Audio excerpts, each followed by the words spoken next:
ছোটবেলায় আমার নিষ্পাপ মন যেমন ছিল, কাকিমা তুমি এটা মায়ের থেকে চেয়ে পাঠিয়েছিলে, তো মা এটা তোমার জন্য পাঠিয়েছে, এই নাও। আয় তুই দুটো চকলেট নিয়ে যা। চকলেট? এই ছুটকি, তোর মা আমার নামে বাড়িতে কি কি বলে রে? হ্যাঁ বলে তো, অনেক কিছু বলে, যে মিতা কাকিমা সব জিনিস আমার থেকে চেয়ে চেয়ে নিয়ে যায়, ওর মনে হয় কিচ্ছু নেই, ভিখিরি কোথাকার, এরম করে বলে। আর কি বলে? মিতা কাকিমা মনে হয় কারোর সাথে ঘুরতে বেরোয়, প্রত্যেকদিন বিকালে দেখি কার সঙ্গে বাড়ি ফেরে।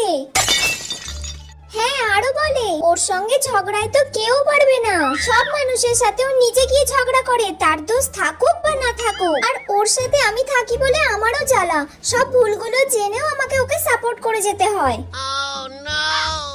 তাহলে কাকিমা আমি এত কিছু বললাম, এবার আমাকে চকলেট দাও। চকলেট খাবি? এনে খা।